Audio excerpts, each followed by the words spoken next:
بسم اللہ الرحمن الرحیم الصلاۃ والسلام علیک یا سید یا رسول اللہ وعلی آلک و صحابک یا حبیب اللہ۔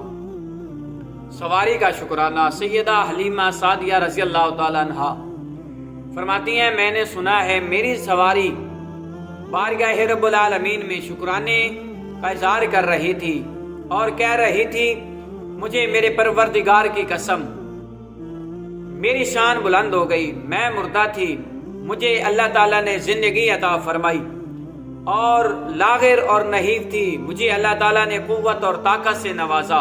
اے بنی سعد کی عورتوں، تعجب ہے تم پر کہ تمہیں نہیں معلوم کہ میری پشت پر کون سواری کر رہا ہے اور کون سی ہستی ہے جو میری پشت پر جلوہ فرما ہے۔ میری پشت پر سید المرسلین، خیر الاولین و آخرین، حبیب رب العالمین صلی اللہ علیہ وآلہ وسلم سوار ہے۔